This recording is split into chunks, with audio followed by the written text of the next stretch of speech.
Right. Good morning, everyone. So all the participants will go down to zero, as I warned everybody, and then they'll come back up. And I will move to saying good morning and going to the chat. Oh, I see And let's Lindsay in the see. chat. Yes. Good morning, Lindsay. everybody. And the chat has a little bit of a delay always. So I know Lindsay is saying good morning. And if anyone else can hear us, please say good morning. We'll all start flooding in here in a minute. So just takes everybody a minute to get settled in. And oh, good morning. Hi, Jen Rossman. How are you? I love it when I see all these people that I know. Hi, Megan. Hi, Jen Cleveland. Hi, Amy Robinson. Hi, Julianne. Oh, so Julianne great to see everybody. Riley. Hi, Yes. Julianne Riley. It's like a Peloton where you're like, hi, so Yay! cool. Except for It's a thank goodness I'm mental not Peloton. sweating like that, right? Yeah. And I know it's 9 o'clock, and we usually give it like 1 minute just because I know people, like I see the ticker ticking up. So I'm just going to kind of let that tick up for just a minute, and then we will get started. So we have so much to go through. And as everybody knows that we're going to do an hour presentation, then we have 20 minutes for Q&A. So I'll repeat all of this here in a minute as we get started. I am so excited. I will tell you that my dog was staring at me out the window. All these beautiful ladies saw my dog yesterday sitting here because she comes as like my therapy dog here almost every day. But now that kids are starting to come in, I can't bring her, and I can't bring her during a webinar because she will find anything to bark at while she's not supposed to. But she was staring at me out the window with the like little face, which was so sad when I left. Broke my heart. But all right, so it's 9:01, so I'm going to go ahead and get started. Welcome. I will formally welcome all of you lovely ladies here in a minute, but my name is Debbie Rosen, and I am one of the owners. I'm the founder and owner of the StudyPro, and Lindsay Toms is in the background here helping to make sure everything runs smoothly, and she is also the other owner of the StudyPro. And today is a very special event. We're super excited.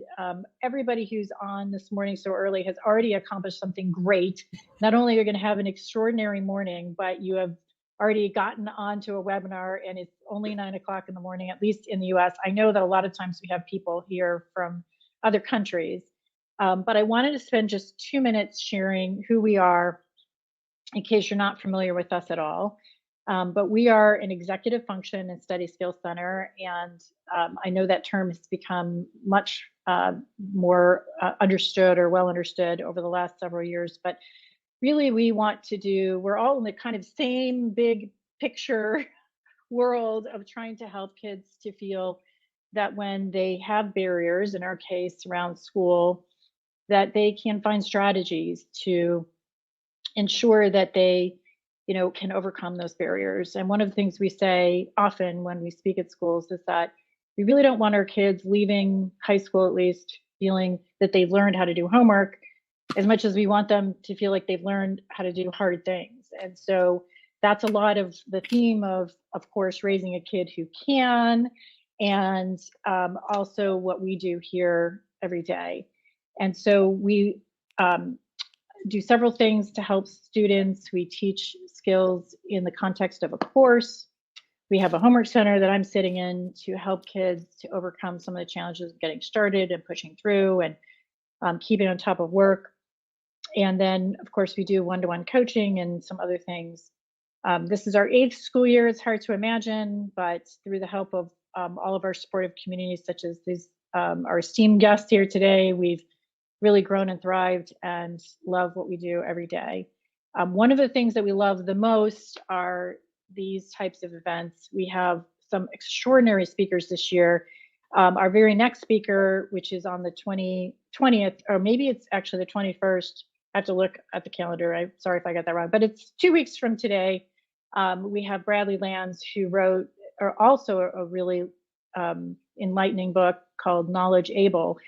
But what it does is it turns learning on its head, and it helps us parents really think more about how can we help kids learn the skills they need to do learn for the 21st century. And I know one of the biggest things I took out of the book is just helping our kids learn how to ask super thoughtful questions, and really explore topics in new and different ways, because of course we can look anything up we want to, but having those types of skills are really important. And I know Brad shares a lot of the same philosophies that we do in terms of how we want to help kids learn how to learn. And so that is something that we're excited to share.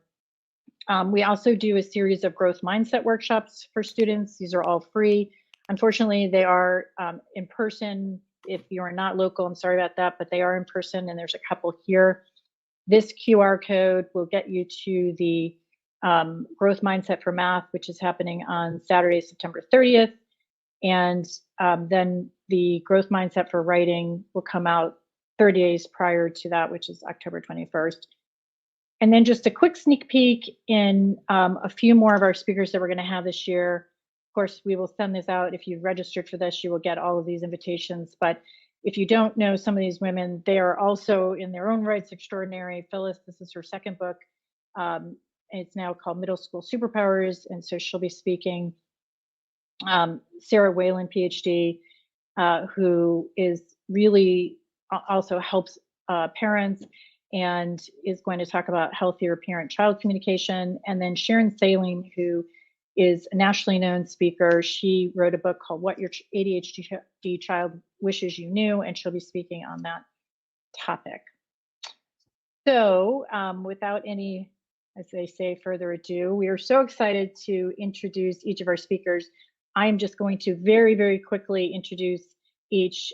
Dr. Catherine McCarthy, of course, is, as you can read, a Duke-trained child psychologist. I will say, a psychiatrist, excuse me. I will say that I've had a relationship with Dr. McCarthy, wow, my 24-year-old son since he was way early in Spring Hill Elementary. So I have known you forever, and I bow down to you and the dedication that you have, not only to science, but to your patients, of course. And sitting in that office with her is Heather Tedesco, who dedicates herself to, as a licensed applied psychologist, to helping parents with really practical solutions. And I know how just extraordinary your parents think you are, because they come here all the time with their kids and just are so grateful. And Jennifer, you and I, of course, have shared the StudyPro and Weaver and Associates have shared many students, and we are always grateful for your guidance and for the work that you do as the founder of not only Weaver and Associates, but also the Helix Center. So I'm going to go ahead and stop sharing so that, Heather, you can start sharing your slides.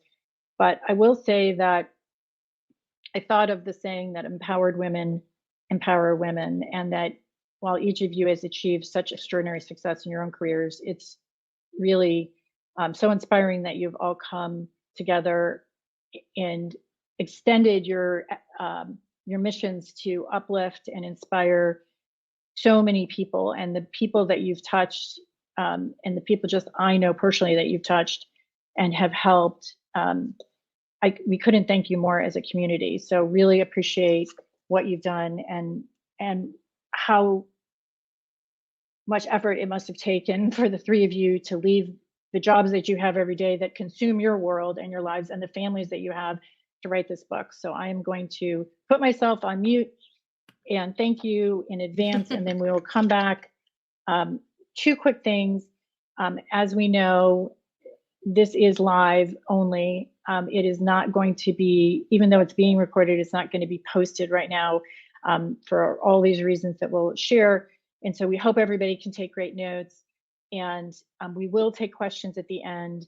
So we do have 20 minutes at the end. And so I will come back on, and I will also be monitoring the chat. So if you do have questions, I'll go ahead and make notes of those and come back to them at the end. So the floor is yours, ladies. Thank you, Demi. That's lovely. Well, yes, we can't thank you enough, and to have this privilege the week before, a little less than the week before the book comes out, and to be our real first place getting to talk about it and give you everything, in short order about it, a preview. When we opened the book, which is just about a week ago, maybe 2 weeks ago, it's right here, you know, there's things when we never thought it'd be 3 years to do a book. And that, so when opening it, it just had this worry because we'd never written a book, you know, and that it wouldn't be like what we dreamt of. And it's just wild. And we're all super humble people, but it was beyond. It's like, it's better than you ever imagined. It kind of, you know, kind of think about it like when we had kids or something, and then they became teenagers, and then it wasn't. No, I'm just kidding. But it was just, it's just wonderful. So we look forward to you seeing it, and we think, and do really think that it's good for everyone. It has something, and it's not your regular parenting book. And just to describe it in a nutshell, it's kind of like, and I always think about this, you know, as I come up to the office, it's kind of weird. I have this thought about Jennifer and Heather in my elevator. It's like if we were stuck in an elevator together, and I think it's because the elevator has been stuck and I was stuck in it. If you were stuck with us together for a couple of hours, and it wouldn't have to be the elevator, it could be our offices, but now you don't have to do either because it'll be with the book. You know, what would we say in a couple hours if you want to make use of the time? Like if you asked us, you know, what is all the modern science evidence-based show about how to raise a kid in this modern world?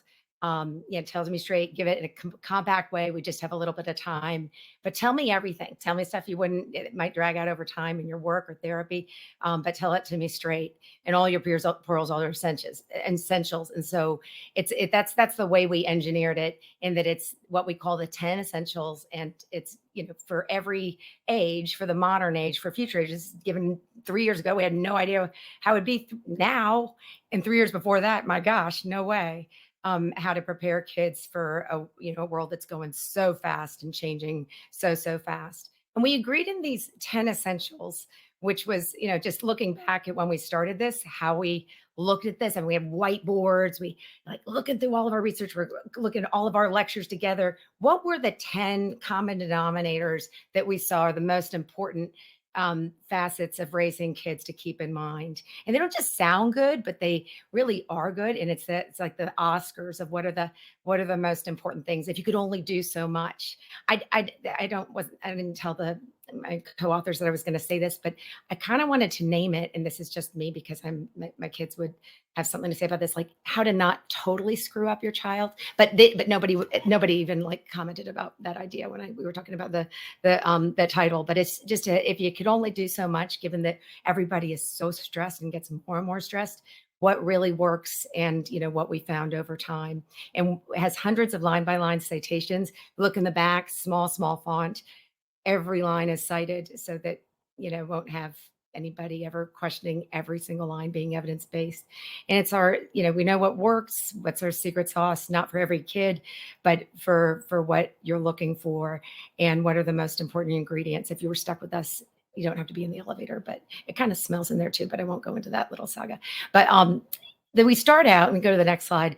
In this book, we give a little preview, and usually when I lecture, and I've had the privilege of lecturing at StudyPro, even very first day it opened, and I should have thanked you even, you know, more, you know, just every time I've able to lecture there, it's really built so much of what I think is important to talk about.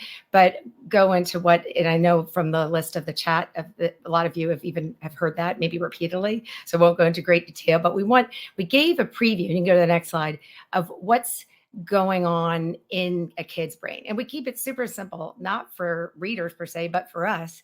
And the way, when all of us are under stress, we understand things more about kid brains and development, is by looking at things simply, because we're not going to be like thinking about hefty pathways and confusing stuff when we're stressed. There's illustrations that really help seal it in our heads. And just with that, you can go to the next slide.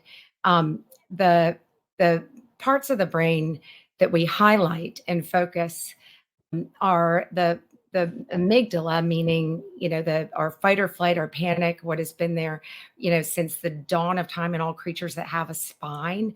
I usually have MRIs when I lecture, so it's a little tricky to have cartoons, but it's good for me. I'm flexing. But it's the amygdala, it's our fight or flight response, it's our anxiety circuit of the brain that is wired early on in babies and is automatic, and we can't help it. It's on alert right now, all of us sitting here watching, listening, and it's ready to go from day one and ready to go in us now. And it's what keeps us on alert, sets off our fight or flight, miserable survival reflex that keeps us alive for a true emergency like a tiger. But as in this illustration, when it's a chemistry test and you're having that same response, it just makes you feel horrible. You can go to the next slide. And it's just looking at, again, this lovely, actually, this is like the best brain, this illustrator made the best illustration ever, because it's really the parts of the brain that, just I mostly think about, even in understanding neuroscience, is that amygdala is way far down. So that's what all vertebrates, everything has a spine has. And then right next to it is the memory part of our brain, the hippocampus, so that whenever we have an unpleasant feeling, our brain remembers it and stamps it, and there it's there. And that's why we don't, touch the hot stove again. Remember, oh, it's hot, burn me.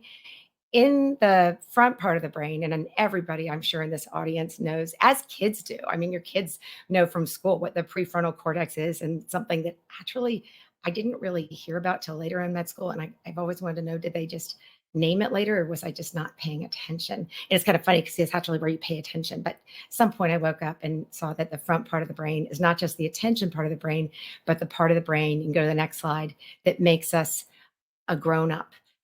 In the moment of when we are having something that is making us worried or afraid, our brain sets off those alarm bells, just like the tiger, depending on what we bring into the world, when it comes to the size of our amygdala, or how, not just the size, but how much it shoots out of adrenaline and all the fight or flight panic stuff.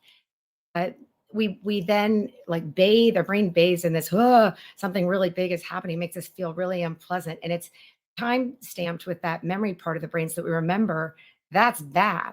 And so we start to be afraid of the feeling because it's so unpleasant, even if it's not something that is that big. And depending on our past experience, or depending on that worry part of the brain, what we've been given genetically, we can really work it. Next slide is, again, don't have MRIs here, but this is good for me. That prefrontal cortex, it's really not that complicated. In that it's that very front part of the brain is the part of the brain that we don't develop, and kids don't develop. And this backwards and forwards from anybody, affiliated with StudyPro, is that it doesn't fully develop till we're in our later 20s. So it gives us so much time as parents to continue to help kids be able to work that, in that it is the, well, poor Jennifer and Heather had to be with me for 3 years in the pandemic. And I came into Ted Lasso kind of late behind everybody else. And so I wouldn't stop talking about it when we met, and they wanted to talk about the book, and they would let me talk about it some. But I used to talk about the front part of the brain as Yoda, because I do like Star Wars, but, moved on to Ted Lasso, which is also good, a sign of my maturity. But it's Ted Lasso, if you think of Ted Lasso or Yoda as the prefrontal cortex, the boss of the brain that helps regulate our emotion. It's the brakes for the emotional circuits that are further down. It's the part of the brain that helps us not go to extremes. It's part of the brain that calms our amygdala, our fight or flight response. And it's part of the brain that's our logic part of the brain that helps us be able to see gray between black and white. It's a part of the brain that helps us adapt to situations. And if we really think about it, you can go to the next slide. When we look at how we got through the pandemic, all of that uncertainty, I didn't note this on the earlier slide, but there's a little thing that had a long word for how tiny it is, the BNST, the bed nucleus of the stria terminalis. It's our sensation of doom feeling. It's an apprehension anxiety. It's also in that circuit. But in the pandemic, all those years of uncertainty where it was like, is there going to be graduation? No. Is there going to be a wedding? Are we going to get to go to school? Is this going to go on forever? The big fears, like, is it going to be okay for the grandparents? We all were under this massive, massive stress for years. And that front part of the brain had to chill us out. And that is the part of the brain that makes us a grown-up and allows us, allows kids to be able to manage whatever comes their way and what comes our way. Challenge is, and this is what happened to all of us collectively in the world that works, that knew about the pandemic, which is almost all, is that when we're under high levels of chronic stress, it affects that front part of the brain. And that's why, even just looking at the moment, when we're panicked, when something happens that really, really stresses us out, like my mic wasn't working before this, Now, the last time I lectured with StudyPro, I poured coffee on myself, so it didn't seem as big of a deal because that was really hot. So this was just the mic, and we budgeted extra time for my problems, so that was okay. But when we have a lot of stress, we immediately, that front part of the brain that's so grown up and is the Ted Lasso of the brain, becomes the wonderful, adorable, but not so adorable when he's mad, Roy Kent. Just makes us so angry, so upset, and we lose that ability to have logic. So it's the part of the brain that grows up last, not till our later 20s. It's a part of the brain that makes us a grown up, but it allows us to adapt and then be able to chill ourselves out so that we're not afraid of anxiety, even if it's like flooding our bodies, and be able to look at reality. You can go to the next slide. With the pandemic, that chronic stress, years and years, took a toll on that front part of the brain at times. That's why a lot of us would be like, what day is it? I don't know. Or just forget this or that. It's like, oh my gosh, I forgot the birthday. We'd all lost functioning in our frontal lobes at time, which is the part of the brain that helps you pay attention and be able to focus, but also part of the brain that helps us, again, manage emotion. And the reason I'm going through this is because Heather and Jennifer are having that preview gives you some context for the great stuff you're going to learn in our short time together. And with that, it was wear and tear and exhausting, more irritable. And a lot of us started acting like we were 13. Maybe you guys didn't, but people in my family would say some things about that. And that's where, looking back at the pandemic, needing to be kind to ourselves and to our kids, it makes kids who have ADD, ADHD, they're going to change the name. I'm sure you've talked about that at StudyPro, but they haven't done it yet. It's going to be fancy, like executive function developmental disorder. It'll throw everybody off for a while. But it makes anybody who has the diagnosis of ADHD, their attention worse. So it really took a toll on kids that way. And it took a toll on us because of that uncertainty. Next slide. When we look at what is this book for? Like, what is this book for? What is everything that, Heather, Jennifer, and I have lectured about pertinent to this way before the book, been all for, is that in the past 25 years since we've been in practice, coolest thing ever, this guy at NIH, Jay Geed, and some of his colleagues figured out that the front part of the brain that grows last has so much what's called neuroplasticity, and it's hardwiring, molding, shaping like Sculpey clay. And there's so much as parents, we can't just make someone, but it's an opportunity to be teaching the right things. It's our opportunity to hardwire. You can go to the next slide. And it's not that we can just tell them, oh, think this way, do this, but we can model it. And that's what this is about. We felt obligated in the pandemic when it happened. We originally we were going to make this as a pandemic parenting playbook. Okay, let's teach them everything for people who may not be able to, afford access mental health care. Little we know the explosion in mental health needs and the mental health crisis that would happen. But that we felt obligated. We're going to put it all together and give it to people, whether someone wants to publish it or not. But at the same time, for us, it was an opportunity to hang out together. It gave us something really meaningful to do and have connection. But we saw this as something each of us wanted to do for so long, so much before, in that we want one package that's easy, that's not stressing people out, not parent shaming, because it's so hard reading some of the parent books, maybe not for you guys, but for me, as even psychiatrists, I'll be like, not going to do that, and it's just too much. Sounds good. But this is in a way to really, for this modern age, make it easy on the eyes, just like these beautiful illustrations, everything you need in one package, skimmable, and it's not your regular parenting book. We talk about our overlapping lenses, and that's why there's this photo here, in that we come to this and we made our essentials with our overlapping lens. That's kind of the center there, but together and with that core knowledge base. But part of the joy in creating this book is and part of the reason just the wanting to work together in the first place is I learned so much. Like I learned so much, and, the science, yes, there, wanted other people to see, and, whatever, that's, dry, whatever sometimes, but learned so much from Heather and Jennifer, like I do, and sharing patients with them, and in pooling our knowledge that way, and getting it from different lenses. We got, with Heather and her, just real parenting behavioral lens that I don't think I really got much in the medical school stuff. And then Jennifer with her just way of looking at things through the kids' lens, and just massive talent on the therapy front. We got that benefit, and that's where we see it as different too, in addition to how concise it is. They go to the last slide here, and then I'll hand it off. We look at this time in like this generation that's, here we've been. If we look back those 3 years ago, before all this happened, 3.5 years ago, would we, like, as adults who clearly managed, raised our families through this, have ever believed how, I don't know that I should say badass, but since it's not going to be recording, maybe I can say that I just did, but just how tough we were, and we managed, we adapted, we had so much loss, things we had to give up, rites of passage, watched our kids have loss, had to deal with shifting, pivoting, all those cool words that came about. And with that, our kids got to watch us do that. Not like all of them, especially my kids, would have said we did the best job, but we got to show them that we can handle tough stuff. And it doesn't mean we have to love it.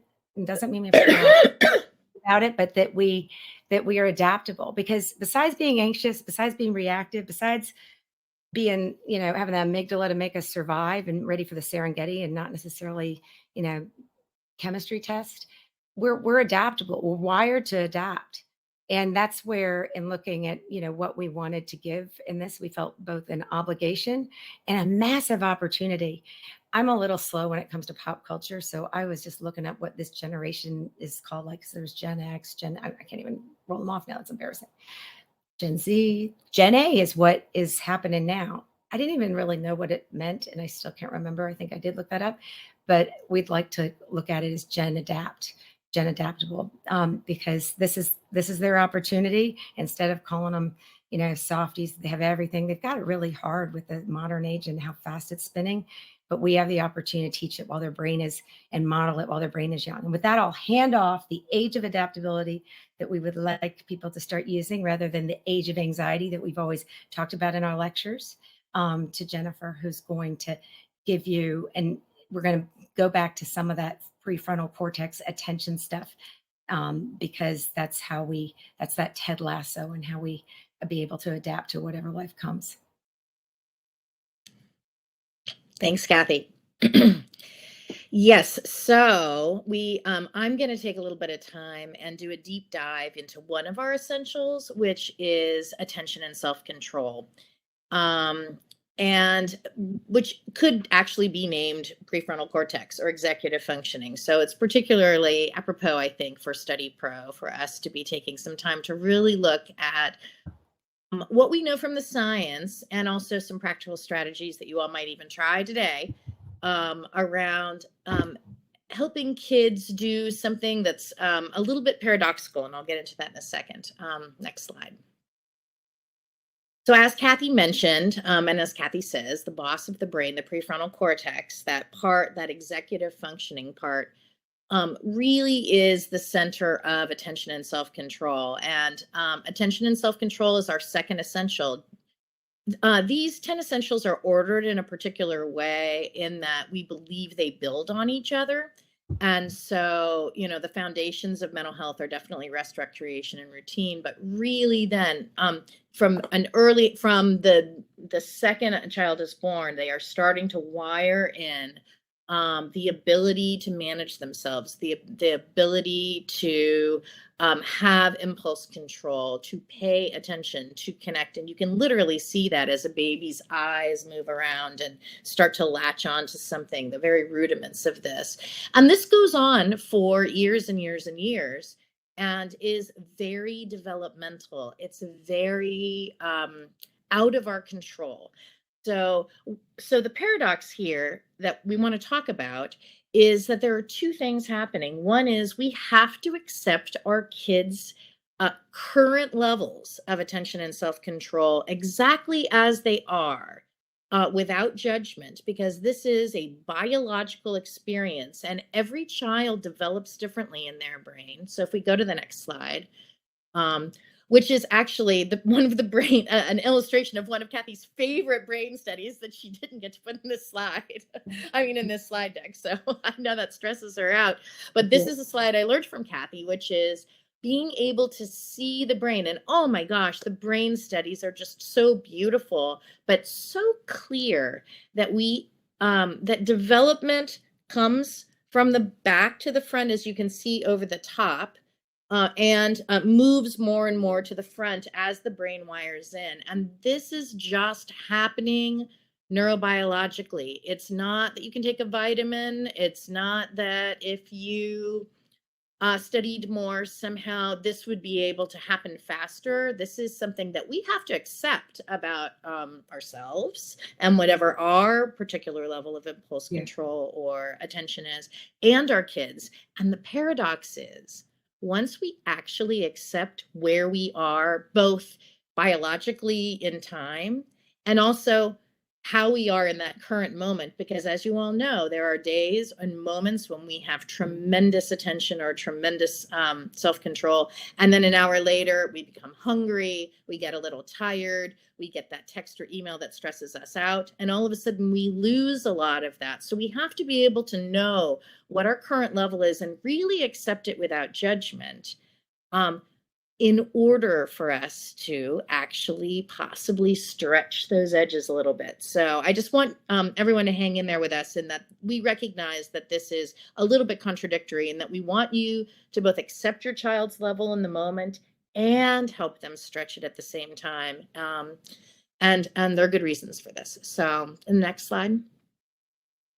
So let me tell you a little bit about a really interesting fMRI study that they've done. So they took adults and adolescents and they gave them an impulse control task while putting them in functional MRI machines to see how their brains operate in the moment to do this impulse control task. And what they found was that adults and kids, adolescents, were actually able to complete this impulse control task about the same. They had the same skill set. They were able to control their impulses about the same. And that sort of surprised people. But two things I want to say about this. One thing that happened was when they looked inside the brain to see how the adult brain versus the adolescent brain achieved this impulse control, being able to like keep yourself from doing something that would be tempting to do. You can see the way the brain was wired in the adult, that there was a very smooth line, a very smooth system. It was, it's myelinated. It's like a super highway. It's like the Beltway. It went from A to B, the task, the challenge, and then the brain said, got it. And they did it the same way every time. The kids, when you looked inside their brains, even though from the outside they were controlling themselves just as well as the adult, their brains were taking the craziest routes from A to B, from the challenge to their ability to actually do it. And they would go different directions every time. It was like they had 100 country roads and no one had come in and built the super highway yet. And I really want you all to keep that in mind, because when you look at your kid and you see them managing their impulses, and it looks like, yeah, why not? Why couldn't they manage this impulse? I can, you can, and you can see them do it, especially when they're at their best. When they're not hungry, when they're not tired. That doesn't mean they're not working 5 times as hard neurobiologically to actually achieve that self-control. They are taking a different country road every single time, and it's exhausting. That's why they become depleted much quicker. That's why even the smallest thing feels like it can really derail it. And that's really challenging for us as parents, because when we see our kid being able to achieve something that at some point, we think, oh, good, they've got it. They got it that moment, that one time, because conditions were right. Conditions, now it's a little cloudy, conditions are a little bit off, and that country road just has a pothole, or I don't know, we could go on with that metaphor for 1,000 years. So another study that they did with little kids, actually, they found that even little kids, this is a different study, but they found even little kids could manage for very short bursts of time to be as able to control their impulses as adults, but they were derailed within like seconds of any little thing that distracted their attention, because their brains just haven't wired to get that nice, smooth, simple. It becomes automatic pilot for us as adults. It is hard neurobiological work on the inside of the brain for kids. So next slide. So we just really want to stress patience with our kids. Growth is never linear. One day you see them achieve. So if you go up and see that like the stock market, just because you reached a high on a Tuesday doesn't mean that Thursday isn't a really bad day again. but that you need to really be trusting that over time you're headed in the right direction, and to really not take those highs too seriously as their new baseline. That's just the way growth works. So next slide. We want you to do, as I mentioned before, two things in looking at developing, and particularly self-control is really what we're focused on here. Building self-awareness and self-acceptance first, which then will allow us to build capacity for increased self-control. So next slide. Building self-awareness means helping kids learn can they monitor themselves. That's actually an executive functioning task in and of itself, to be able to see yourself from the outside and look at yourself and say, what am I capable of right now? This is a strategy that we use with our adolescents if we are asking them to look at their capacity. So this is a classic thing that we might do if a kid comes into therapy and just is like overwhelmed, and we'll say, okay, let's just figure out what you've got going on here. And we might draw a bucket and let them. I actually had a kid who put at the bottom of her barrel existential angst as her baseline struggle. And where is your current capacity? Because when we're stressed, some stress actually can help us function really, really well. But some stress, too much stress, overflows the bucket. We want kids to just stop and take stock. And with little kids, you can do this in a different way, where you can just ask them something as simple as a stoplight question of, where are you, red, yellow, or green for ready to learn how to tie your shoes right now? Help them just stop for a second and say, oh yeah, where am I in my capacity? Kids can't learn anything new or pay attention if their overwhelm is too high. That's okay. We want to model for them that we accept that, and we want them to measure their current capacity. And by the way, we should be doing this too. If our stress bucket is super full, that's probably not the moment to go talk to our boss. It's probably not the moment to have a heart to heart with our adolescent. We want to be monitoring ourselves and building self-awareness. And that is a skill set that's crucial to developing impulse control. Next slide. And then the other piece that's really crucial is we need to take the judgment out, to take the self-criticism out. Kids feel terrible when if you think about that stock market visual, when one day they can do it and the next day they can't, they take that very seriously. Now, they might act like it's no big deal, especially adolescents might roll their eyes and be like, ugh, but inside they feel crappy about this. They are worried there's something wrong with them. They are concerned that they don't have it, and that judgment, that self-criticism actually gets in the way of their ability to maintain self-control. So if you are trying to build a new habit, say something as simple as your parent has challenged you to please stop leaving your socks all over the living room. Please just remember your socks. Remember your socks. Don't leave them all over the living room. It's just an example I came up with randomly. Not that happened with my 3 kids. And one day they do it and the next day they don't. If they feel, oh, what's wrong with me? If I feel, oh, what's wrong with you? My gosh, I've mentioned this 100 times. That gets in the way of them remembering next time.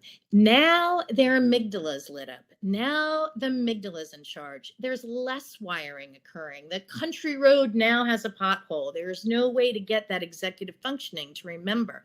If they can say to themselves non-judgmentally, wow, I don't have much capacity today. I yet again forgot and left my socks in the living room. I'm working on it. That is a kind of wiring. That's building that strong superhighway of, I'm okay. I'm a person under construction and I'm working on it. And that paradoxically is the first way. Once you accept your capacity, you automatically have more capacity, ironically. So next slide. So yes, so there's a sweet spot in stress. And actually, I'll come back to this slide in a second. If you go to the next slide. We want it. So now that we've got our step 1, self-awareness and self-acceptance, We accept our current capacity, both as a human, as age 10, as age 14, whatever age. And we also accept our current capacity of today, I'm having a bad day. This minute, I'm hungry. I know my current capacity. I accept it. I don't judge it. That's mindsight. That's a term coined by Dan Siegel. It's the ability to see yourself as from both the inside out and the outside in. This is a crucial life skill in terms of being able to cope. You want to know how it feels from the inside, and you want to be able to see how others are experiencing you. And we technically it's called observing ego, being able to see the self from the outside. Now, once that feels stable, that's obviously a growth, but once that feels stable in the moment and you've got your current capacity, okay, I'm in pretty good shape. I can learn something today. I've had a sandwich. I'm ready to sit down and look at my math homework. Now, here's the paradox of where we want to stretch those edges. We know that self-control is improved with better and longer foresight and better and longer hindsight. So as we develop, so if you think of a toddler can't think about what's going to happen necessarily an hour from now. And a toddler does not remember what happened yesterday. That's why toddlers tend to, every single time you're like, how did you do that again? Because they forgot that literally an hour ago, X happened with Y. That's why when babies drop the spoon, they're like, what? And then they do it again. What? Even though it just happened. So there, that visual is squished down. And as kids develop, we want both these sides, I'm trying to do this on the screen, to grow and grow. And to adulthood, being able to see into the future helps us manage our self-control because we can anticipate and we can be prepared. Being able to look back in the past reminds us where we have struggled, and it allows us to try something new and learn and do something different. Next slide. So here are just some tips and tricks, strategies from the book that we have for developing capacity once you've accepted. And one is modeling the skill yourself as a parent of talking out loud. Humans are the only mammal that we believe have any internalized self-control that can be conscious and take self-control. We are also the only mammals with language, and we think that's not a coincidence. There is tremendous correlation between the more you talk to yourself inside your mind and self-control. So people who have a running commentary, not a running commentary of, oh, I'm the worst, oh, I'll never manage this, but a running commentary of, oh, I'm feeling a little bit stressed, but you know what? I think I'm going to take my pencil out. You know what? Let me just see what happens if I sit down and start for 5 minutes. Oh, I'm really disturbed by that alarm going off in the background. I think I'm going to put my headphones on. This kind of running talk actually is what builds capacity for self-control. So you as a parent can do this out loud as a way to model that. You might say to yourself as you're driving and you can feel some rage coming up because someone's cut you off. You might say out loud, oh, I feel so stressed today. And then that person cut me off and I can feel my anger coming. But you know what? I'm going to take a deep breath. I'm going to slow down a little bit. I'm going to assume the best of that person. Model what you're doing on the inside. Just keep doing it. You feel crazy at first. But being able to do that really shows a kid what should be happening in a brain. That is how we get that superhighway. We're describing that superhighway when we do that. And it allows kids to really see that. The next slide. Yes, so now I'm going to talk about foresight and hindsight in particular. Next slide. 2 things. One is for the past. This is going to sound cruel at first, but hear me out. Remind them of their past struggles. And a couple of good things can happen from this. Kids can be extremely optimistic, and that actually gets in their way. So they'll be like, oh, I remembered my backpack yesterday. So obviously now I've got it. I'm going to remember it forever. Well, if you can remind them non-judgmentally that in fact it's really hard for them to remember their backpack, They need to be able to have the hindsight of, oh, right, I sometimes still struggle with this. And being able to remind them helps them build new strategies. Now, this doesn't mean you give them the strategy. This just means you help them think back and say, oh my gosh, you remembered your backpack today. That was awesome. Oh, it's been such a struggle this week to remember your backpack. I don't know what you're thinking about tomorrow. What chance do you think you'll have? What do you think? Help them make some predictions. Help them say, oh yeah, it's probably not 100%. It's the stock market. It's probably not. That's okay. Two things are happening there. We're helping them make predictions, and then they may come back with, yeah, I give it an 80% chance. So actually, maybe I'll put it by the door. And you can be like, cool. Or the other piece that's happening is you're modeling non-judgmentalness. You want that brain to be calm. And you're like, yeah, we make mistakes. You'll probably make a mistake with your backpack, even though you remembered it. And I don't judge you for that. And you should not judge yourself for that either. You're a person under construction. So next slide. Just like we do with hindsight, you can do the same thing with foresight. Help them see themselves into the future. Kids tend to be pretty present oriented, and it's very easy to choose a video game over studying because present me is super happy playing that video game. But future me is going to be really mad at present me tomorrow when they're sitting in that math test. So help kids also make predictions toward the future. How do you think you're going to feel tomorrow at that test? Do you think you're going to feel prepared? Again, try really hard to model curiosity and not judgment. We want to keep the prefrontal cortex turned on and the fight or flight system very calm. Judgment turns the fight or flight system on. Curiosity turns the prefrontal cortex on. How do you think that's going to be? What's it going to be like? There's a really fascinating study that they gave people the task of writing letters to their future self. You can do that a week from now, a year from now, just dear future me. And also being a future person, putting yourself in the future and writing back to past you. So if you put yourself a year from now and say, hey, I just want to thank you for really putting in the effort for studying for that math test this week. That really made a difference to me. We want kids to imagine themselves as the future, as also themselves, and almost like a friend. Like, you should take care of that person that is you 2 days from now, because that person 2 days from now is going to be so appreciative if you actually practice that presentation. Being able to really, so we're talking about stretching, the hindsight and the foresight, the predictions and the calmness. Next slide.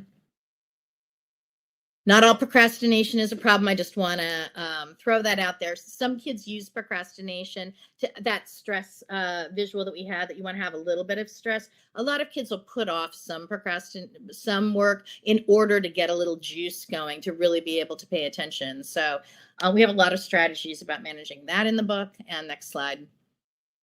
Yeah, this is the sweet spot of if a kid isn't stressed at all, yawn, you can see on the left.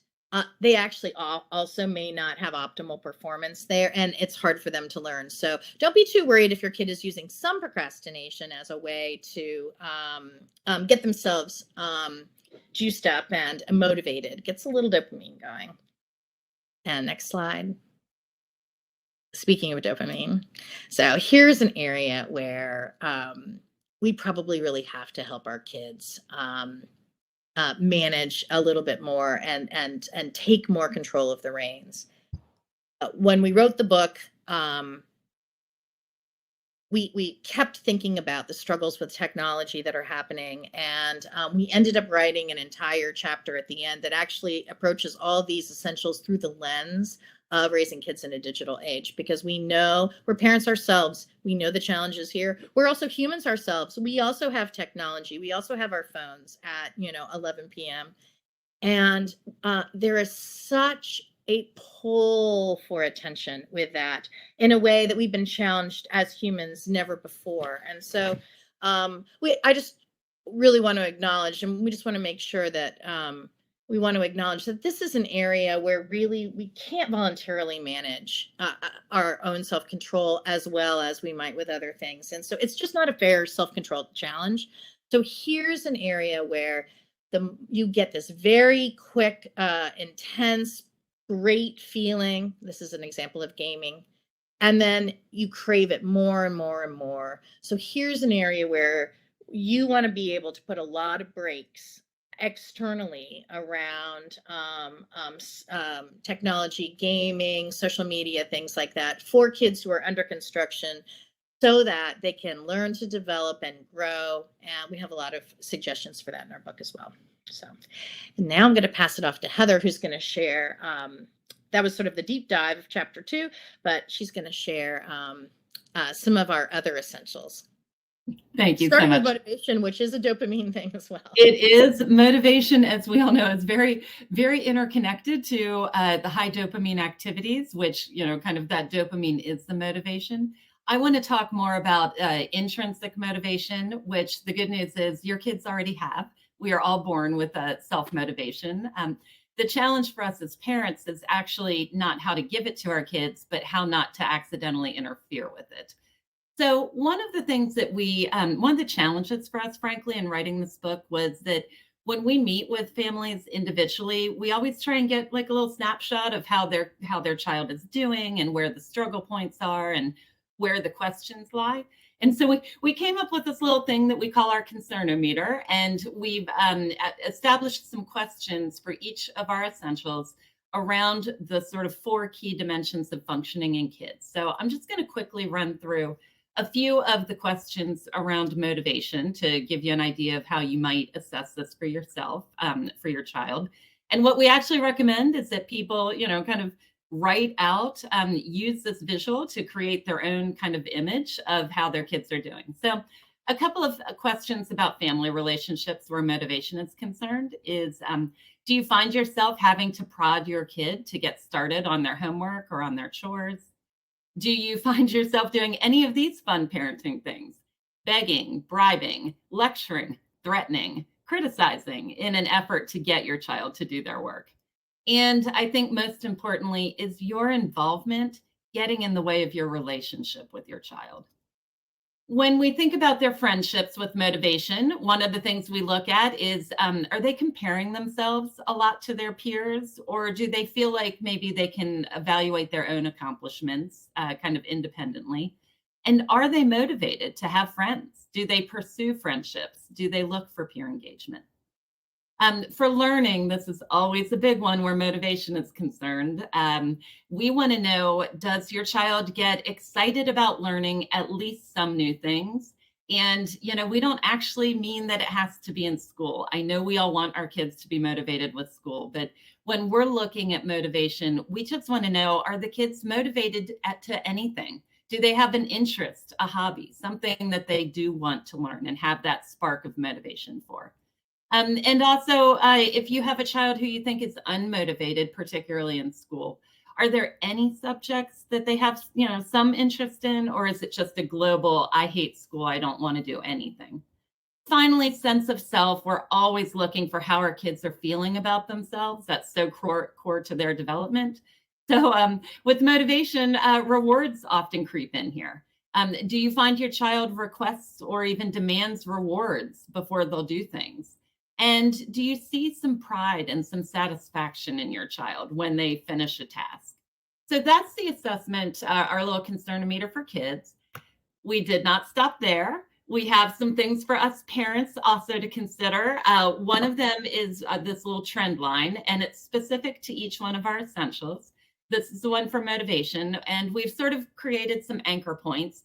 We all have moments of being each one of these roles. This is not a, you fit a box, but you can see here some characteristics of, what we call the judge and the cheerleader. I'm also going to give you a little flavor of what a judge might sound like. A judge might say something like, you don't seem to care about anything, or why are you so lazy? Or where is your passion? At the other end of the scale is what we call the cheerleader. The cheerleader's, probably happier to be around. They might say something like, hey, if you practice every day, you can get a prize.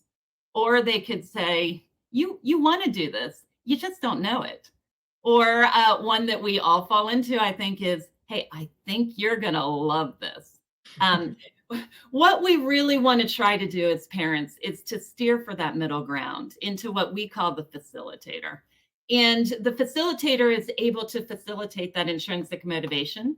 And some things that they might say are actually not things they say, they're things that they will ask because they will use questions. And so they might say, what are you interested in these days? What was fun about your day today? And they also won't be afraid to say, hey, what was hard about that? What was your day? What were the down parts in your day? So those are just, kind of a little bit of our snapshots.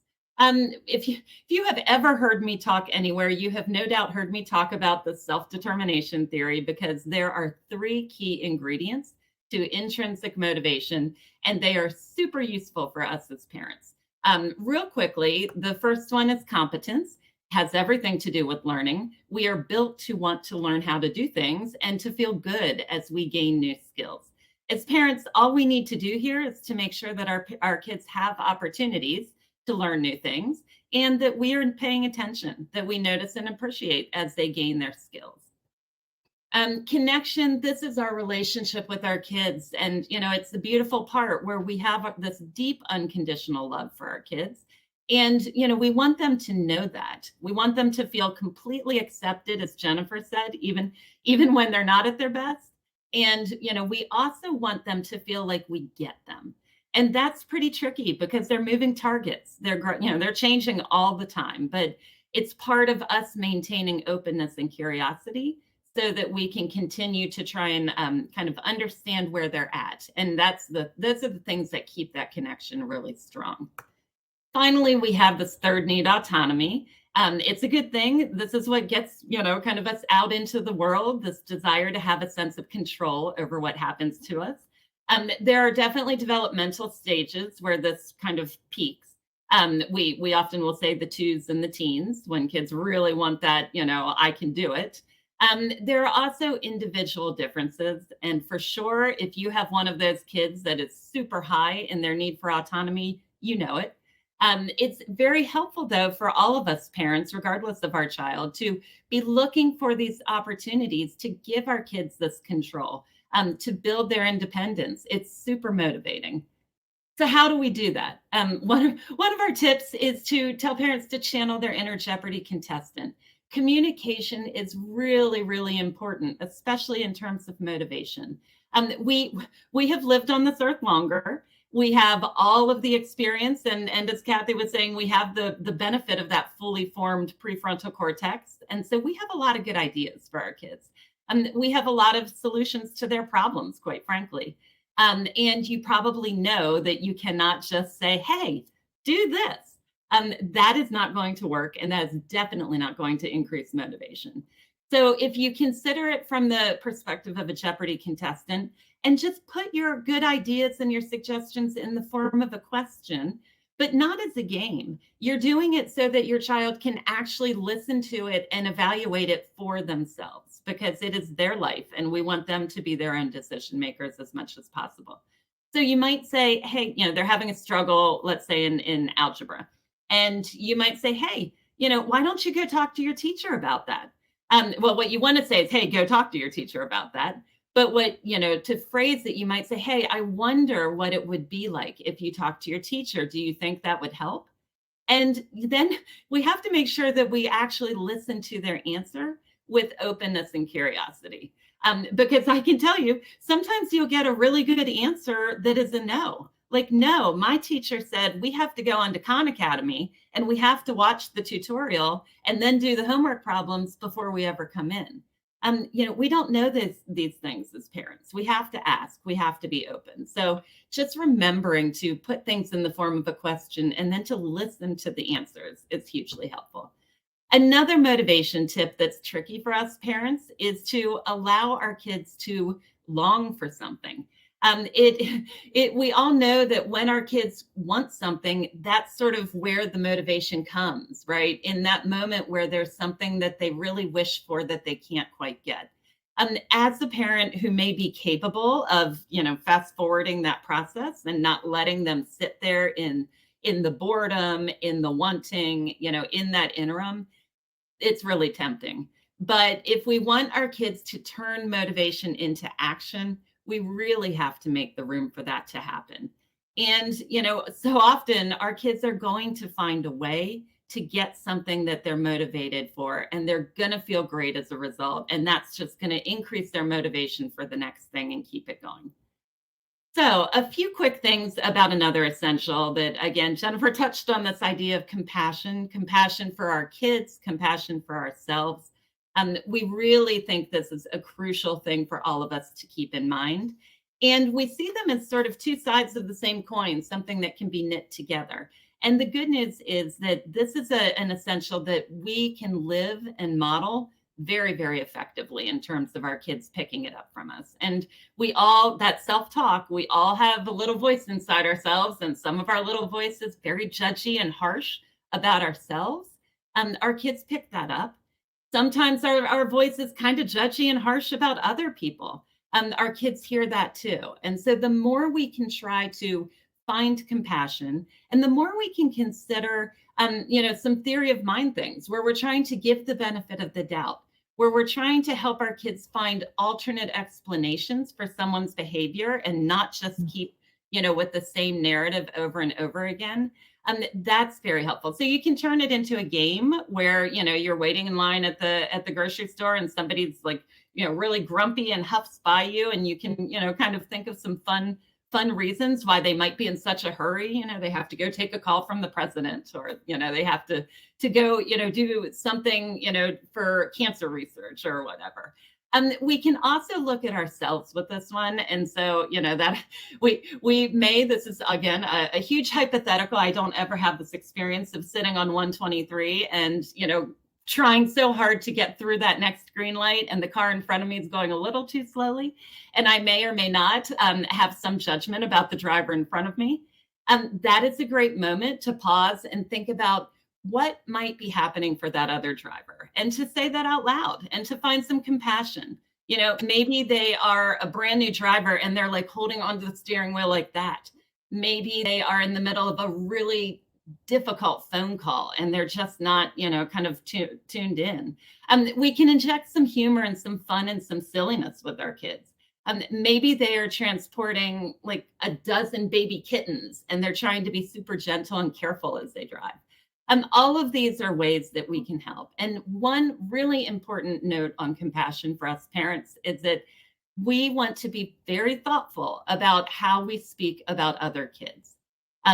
Whether they're our kids' friends or whether they're just random kids that we hear about, if we are harsh and judgmental and punitive about other kids who are all just trying to find their way, our kids take that in as not just what kind of, compassionate person we are, but what we might say to them if they should ever find themselves in a similar situation. And so there are really good reasons to be thoughtful about this. The flip side of compassion is gratitude. And I bet, all of you have read some of the research about how strongly a gratitude practice is linked to, happiness, well-being. And that's all true. And, we have lots of information about that in the book and lots of ways you can do it, from a bedtime conversation with your kids around what you're grateful for, or a dinner time conversation, or journaling back and forth. Some things to keep in mind that are a little more subtle is that gratitude is actually more powerful when we focus it on other people than on things.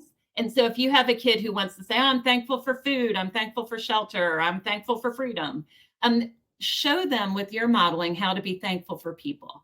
I am so thankful for your bus driver who, they are doing that middle school bus route, and I can't imagine what time they have to get up in the morning. And somehow she smiles every time she opens that bus door. And I do not understand it, but I am so, so thankful for her. Or your kid's little league coach, right? I am so thankful for your coach. 2 practices in a game every week. Oh my gosh, that's a lot of time. And he finds a way to give instruction to each one of you individually. I really appreciate him.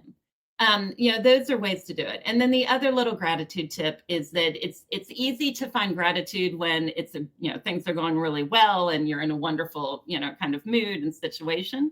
It's actually even more powerful to find gratitude on those dark moments and, kind of really looking for those silver linings and showing your kids how to do that.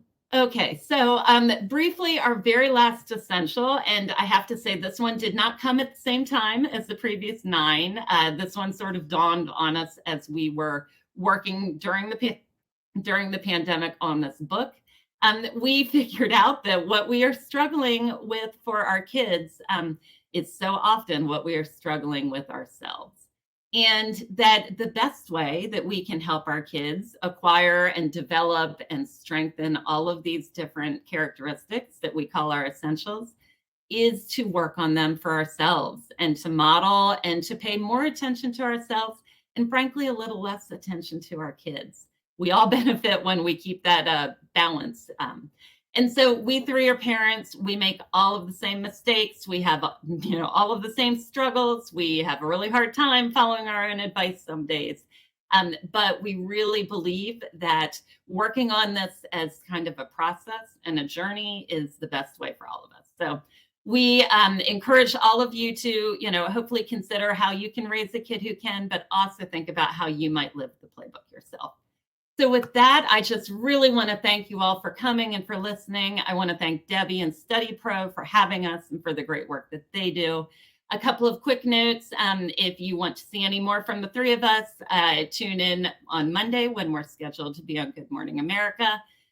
If you are in the McLean area, we would love for you to come out in person next Wednesday night when the Safe Community Coalition is having us. There is a link on their website to please RSVP. It is different content. We are not going to say all of this stuff again, we promise. It'll be a brand new presentation, so we would love for you to come and to tell your friends. Finally, shameless plug, if you are interested in this book and are considering purchasing it, thank you. And we'd be really grateful if you would do that sooner rather than later, frankly. According to our publisher, you can go to our website and click the order link, and it will give you all of the information. All right. Kathy, I didn't want to interrupt you because my frontal lobe was trying really hard, but I just got to hold it. It's just so pretty. We think it might be ecology. That's been my goal in life. Not, I'm sorry I said that, but anyway, it's really, but it's so well, it's so easy to read. It's, I couldn't resist. Yeah. I've been reading little bits. I've been reading little bits everywhere. It's like everything we want, but it's so easy to read. It's just, it's got it all. And the best part for everybody is that you can take whatever is going on in your life right now, you can go to that chapter and you don't have to read it all, as they said, in order. So thank you, ladies, so much. That was really great. So much of what you said resonated. I won't repeat all the things I really love, but if we have a few minutes, we will. But I do want to get to some of the questions. We are going to try to get to the most kind of generalized questions that will help everybody. If you have very personalized questions, now we can see everyone. That would be then going to start. And Kara, I'm sorry I missed you when you came here yesterday. I know you were looking for me and I was on the phone. I'm so sorry. But there's a question here. What are some strategies? And I really understand this question. What are some strategies for dealing with the outside world that does not yet appreciate the development aspect?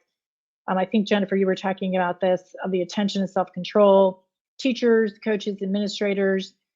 We see this as, sometimes they think, oh, they're just lazy or unmotivated, those horrible words.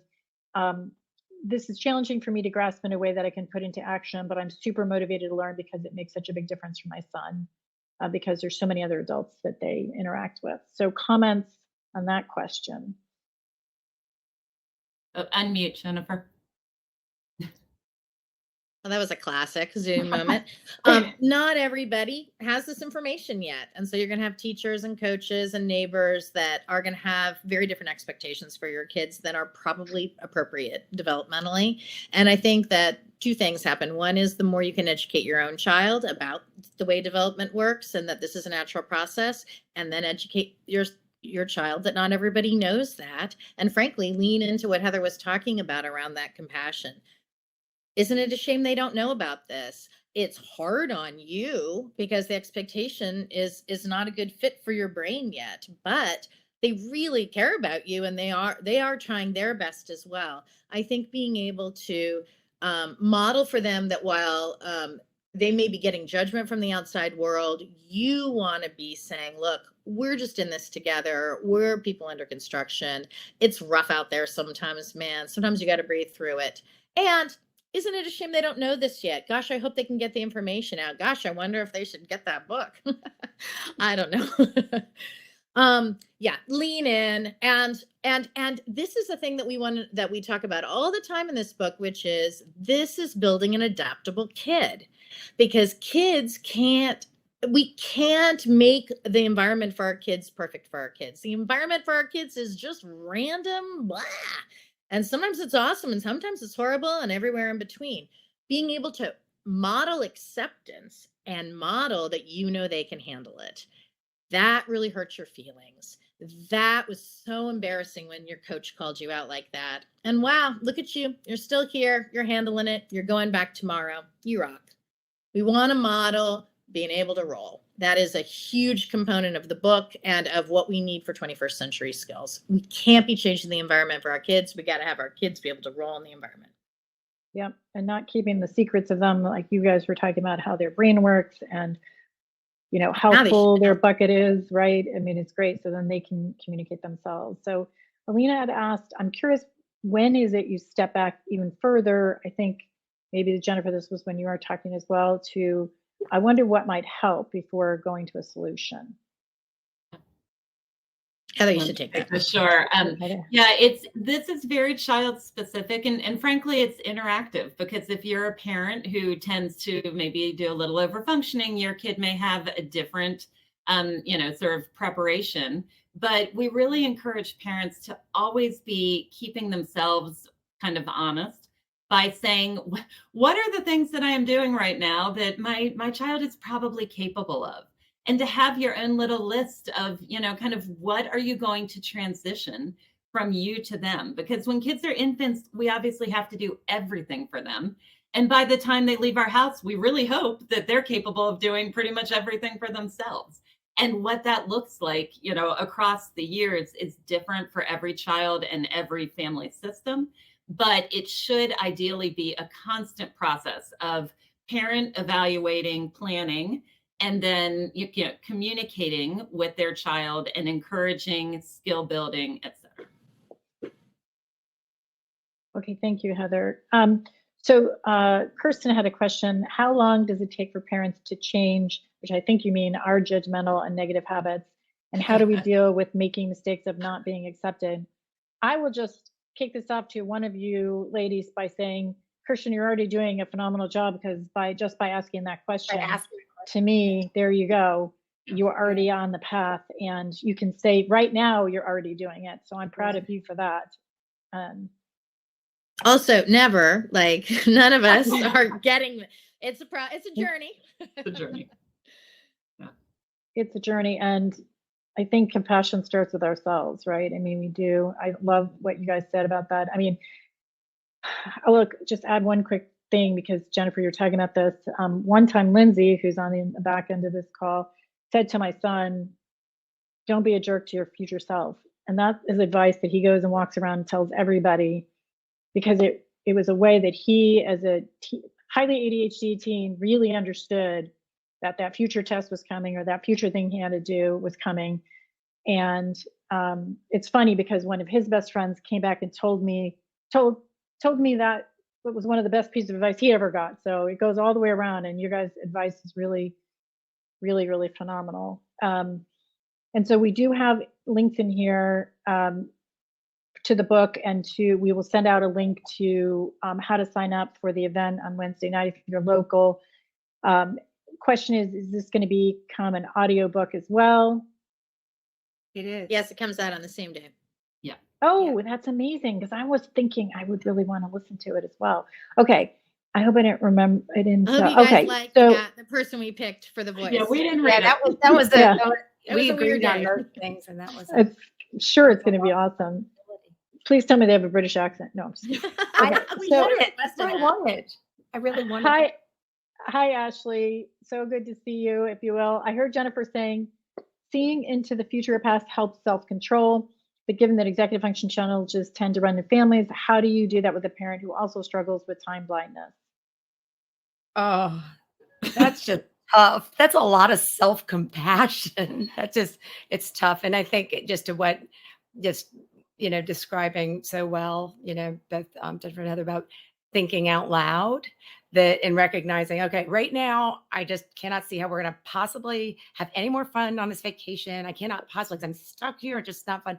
And thinking out loud about how you both struggle with that. And remembering that as you're thinking out loud, a lot of times, especially when the genetic, trickle down family affair of ADHD, it'll seem like kids are not listening because it's not, they may not want to, they might have, more dopamine towards their screen or whatever, or they might be angry, but eventually some gets in there. Cause just think about it. When we have people talking at us at home that we don't want to hear, I know my husband's not in the chat, so I'm okay. But it just, we can tune them out, but eventually it gets in still, you can just try, be like, yeah, I don't want to hear this, but it comes in. And so if we just talk, not like, did you hear me? Did you hear me? But think it out loud about how we're stuck in this. It's hard, having compassion on self. And the fact, again, that you asked that question and are aware of that shows a lot of meta frontal lobe functioning.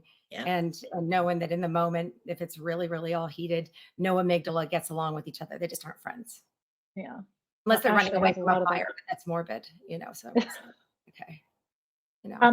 We have a great question on fostering motivation. I will just say quickly, because obviously there's a lot of voices around fostering motivation. Our last webinar of the last school year was by Dr. Rebecca Resnick, which I know all of you guys know, and it was on the science behind motivation. And so that's a good one. I'll send that link out. It's a great one to listen to because it's a whole webinar just on that. But there is this great question about, last night my daughter said there's nothing she enjoys learning about and that she doesn't enjoy school at all, which is heartbreaking to hear. So how can we foster motivation in school? Do one of you guys want to? I'll take a crack at it. I will say that that's a great moment to step in first with compassion, right? I mean, it's hard to start school again, and especially if you're a child who that's not maybe your happy place if you have struggles. So starting, I think a lot of times we parents want to come right in with oh, it's okay, and let's buck up.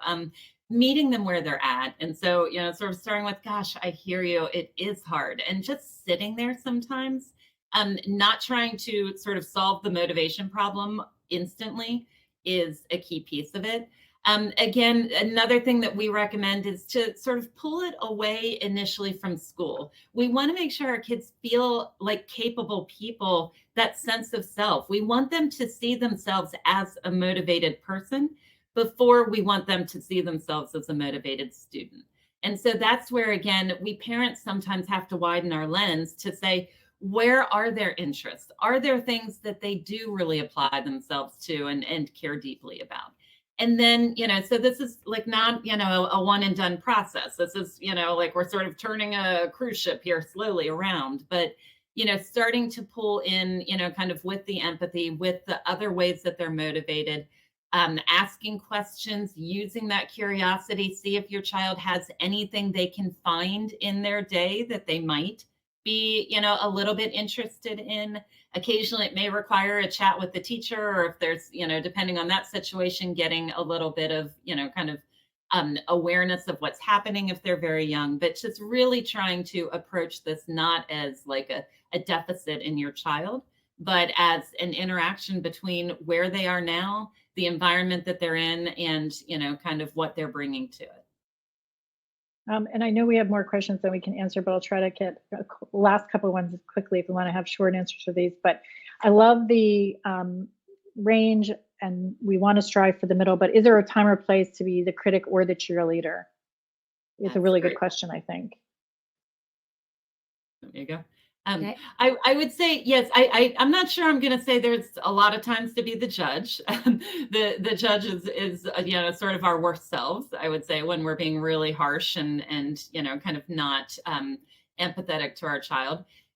Our desire to cheerlead, it's not that I love enthusiasm. It's not a bad thing, but we just need to recognize that our enthusiasm inserts us into that process of our child's motivation and, kind of their narrative of how they feel about something. And so it's not that we can't sort of light touch, recognize what our kids are doing and, kind of giving them a little like vote of confidence is a very powerful parenting technique. we just want to look for balance, and we want to err on the side of being a little bit cautious rather than, kind of diving headfirst into it.